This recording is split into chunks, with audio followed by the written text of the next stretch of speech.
Hello everyone, welcome to Amisar classes. ये paper की series हमने चलाई थी, पेपर कोड 347 FZ केमिस्ट्री का जो पेपर था 12th का यूपी बोर्ड का, इसका सॉल्यूशन कर रहे थे हम। इस वीडियो में क्वेश्चन नंबर 3 को सॉल्व करेंगे। ऑलरेडी फर्स्ट और सेकंड क्वेश्चन हम सॉल्व कर चुके हैं, ठीक है। तो स्टार्ट करते हैं क्वेश्चन नंबर 3। ये क्वेश्चन नंबर 2 हमने सॉल्व कर लिया था। अब क्वेश्चन नंबर 3 की बात करते हैं, ठीक है ना। ये यहाँ से स्टार्ट है, क्वेश्चन नंबर 3 का फर्स्ट पार्ट है। तो देखो, एक्चुअली ये क्वेश्चन ये था, recognise all the possible monochloro structure isomers formed by the free radical chlorination of this molecule. तो ब्यूटेन दिया हुआ है, तो देखो एक बार तो मे बी पॉसिबिलिटी इस वाले कार्बन पर Cl एटम का सब्स्टिट्यूशन होगा, तो 1 क्लोरोब्यूटेन बनेगा। आप इस पे करेंगे तब भी दोनों सेम है, ये 1 क्लोरोब्यूटेन। या पॉसिबिलिटी इस वाले कार्बन पे या इस पर, ये दोनों सेम है, ये कार्बन सेम है, ये कार्बन सेम है, तो दो ही स्ट्रक्चर पॉसिबल है। एक जब आप क्लोरीनेशन इस पर करते हैं, और सेकंड जब क्लोरीनेशन आप इस पर करते हैं। तो देखो फर्स्ट पॉसिबल स्ट्रक्चर कार्बन 1, इस पर क्लोरीनेशन किया आपने, तो स्ट्रक्चर ऐसा बनेगा CH2Cl, इसको बोलेंगे 1 क्लोरोब्यूटेन, ठीक है ना। 1 क्लोरोब्यूटेन फर्स्ट कार्बन पे किया, आप इस वाले पे करेंगे तो इसमें कोई डिफरेंस नहीं है। और सेकंड पॉसिबिलिटी नंबर 2 पर करते हो आप,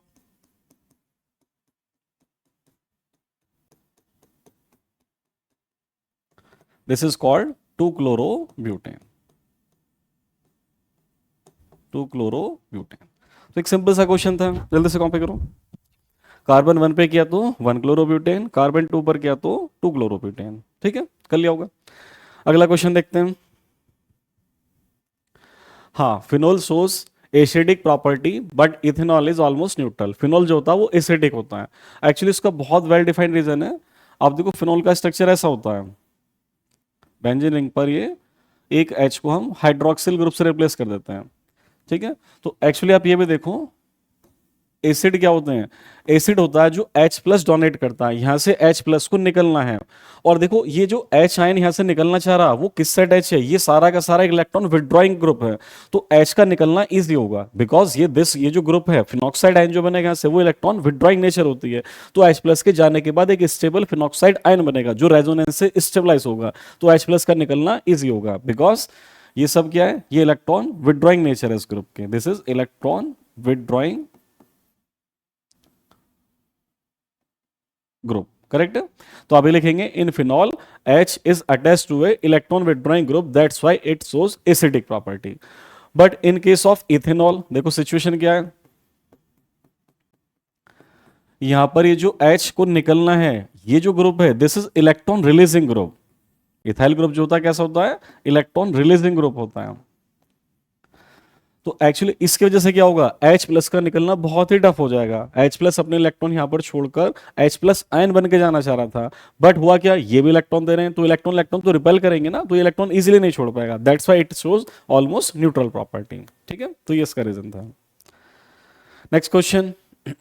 हाँ, how will you differentiate between acetaldehyde and acetone. देखो एल्डिहाइड का तो मैंने आपको फर्स्ट क्वेश्चन में बहुत स्पेशल टेस्ट बताया था, फर्स्ट क्वेश्चन ऑब्जेक्टिव था ना, तो उसमें एक लास्ट में क्वेश्चन था कि एल्डिहाइड्स को आइडेंटिफाई करने के लिए टॉलरेंस टेस्ट होता है, ठीक है ना। टॉलरेंस टेस्ट किसके लिए यूज करते हैं, तो जब भी आपको एल्डिहाइड को किसी और से डिफरेंशिएट करना, अप्लाई टॉलरेंस टेस्ट। केवल एल्डिहाइड टॉलरेंस टेस्ट देता है, बाकी टॉलरेंस टेस्ट नहीं देगा। तो आप लिख देंगे these can be differentiated on the basis of Tollens reagent या टॉलरेंस टेस्ट या सिल्वर मिरर टेस्ट भी बोलते हैं। तो देखो एसिड एल्डिहाइड का formula CH3CHO plus Tollens reagent AgNH3 OH, ये टॉलरेंस रिएजेंट होता है।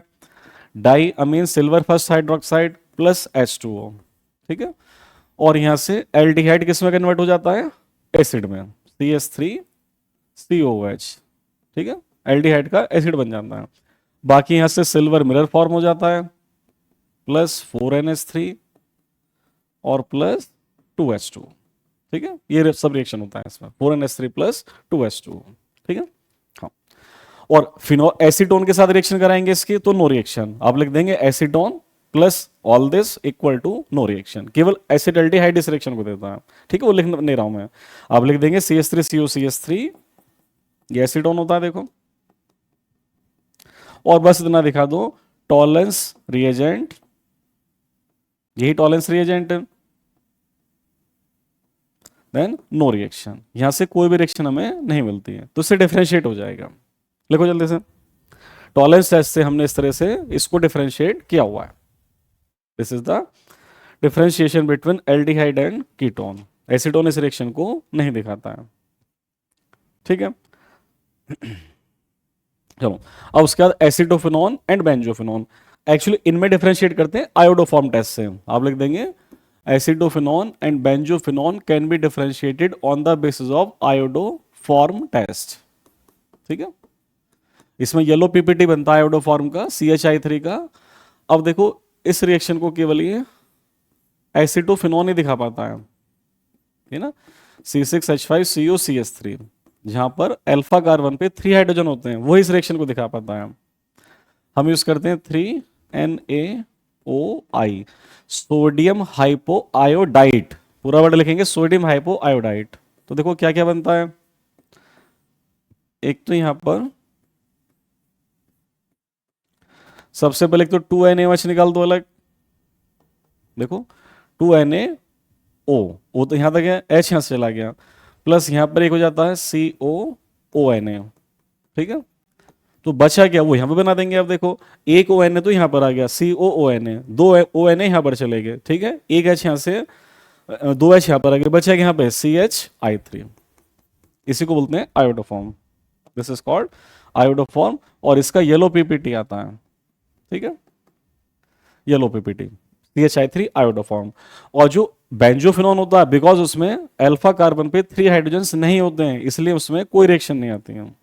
जब आप इसके साथ करते हैं रिएक्शन, ये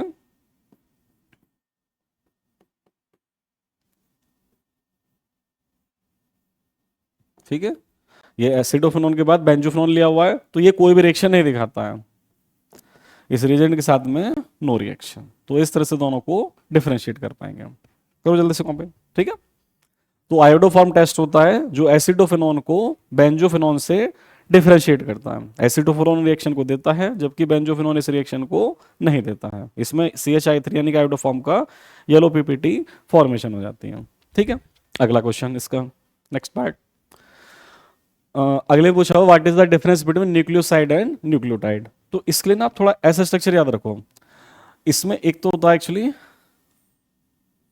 एक पेंटोस शुगर होती है, ठीक है, एक इधर नाइट्रोजनस बेस होता है, ठीक है, और फिर यहां पर इस तरह से एक फॉस्फेट ग्रुप अटैच होता है, ये होता है फॉस्फेट ग्रुप, ठीक है। इसको बोलते हैं पेंटोस शुगर।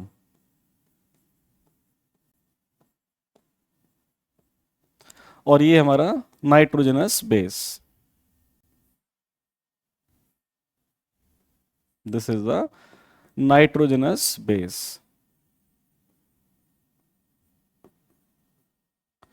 तो एक्चुअली देखना आप, इतना स्ट्रक्चर यहां तक, इसको तो बोलते हैं न्यूक्लियोसाइड, इतने स्ट्रक्चर को। This structure is called nucleoside.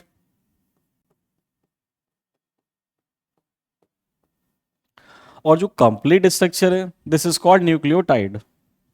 This complete structure is called nucleotide. जो आउटर, ये इसको भी कंटेनिंग है, न्यूक्लियोटाइड। तो देखो बस इस डायग्राम से क्लियर हो जाएगा। आप एज ए डिफरेंस पे लिखोगे, हम एज ए डिफरेंस क्या करते हैं, एज ए डिफरेंस हम टेबल बना के लिखते हैं। 2 नंबर का क्वेश्चन है, 2 डिफरेंस काफी है। एज ए डिफरेंस आप एक साइड लिखेंगे न्यूक्लियोसाइड, और एक साइड लिखेंगे आप न्यूक्लियोटाइड, ठीक है। अब 2 पॉइंट ऑफ डिफरेंस हम यहां पर देख लेंगे। देखो लिखना आपको ये फर्स्ट पॉइंट और सेकंड पॉइंट। पहले पॉइंट में बेसिक डेफिनेशन बता दो। बेसिक डेफिनेशन क्या है, nucleosides are the compounds which are formed by the union of nitrogen pentose sugar and nitrogenous base. लिख देंगे definition, nucleosides are the compound which are formed by the union of pentose sugar and the nitrogen base. इसमें 2 चीज होती हैं। क्या क्या होती है इसमें, मैं शॉर्ट में लिख रहा हूं। एक तो पेंटोस शुगर होता है और प्लस नाइट्रोजनस बेस होता है। आप फुल फॉर्म लिखेंगे इसकी, और इसमें तीनों को लिख देंगे। Nucleotides are the compounds which are formed by the union of pentose sugar, nitrogenous base and a phosphate group. इसमें तीनों होता है। तो इसमें पेंटोस शुगर भी होती है, प्लस नाइट्रोजनस बेस भी होता है, और प्लस फॉस्फेट ग्रुप भी होता है। आप पूरे वर्ड लिखेंगे, थोड़ा टाइम बचाने के लिए हम शॉर्ट में लिख रहे हैं। सेकंड, ये जो होता है ये बेसिक प्रॉपर्टी होती है इसके, these are the basic in nature, and due to the phosphate group this whole nucleotide is slightly acidic in nature. तो ये 2 पॉइंट ऑफ डिफरेंस आप दिखा देंगे। ठीक है, करो जल्दी से ड्रॉ। हाँ, न्यूक्लियोसाइड और न्यूक्लियोटाइड ये हो गया, बेसिक और एसिडिक। तो कंप्लीट कर लिया आपने शायद, देखो हमने डी पार्ट भी कर लिया, सी पार्ट ही हमारा हो गया था, बी पार्ट भी हो गया है, और ये ए पार्ट भी हमने कर लिया है। ठीक है, सो इस वीडियो में ये क्वेश्चन रखते हैं, बाकी क्वेश्चन नंबर 4 को अगले वीडियो में डिस्कस करते हैं। Thank you very much video देखने के लिए। वीडियो अच्छी लगी तो लाइक कर देना और चैनल को सब्सक्राइब कर देना। Thank you.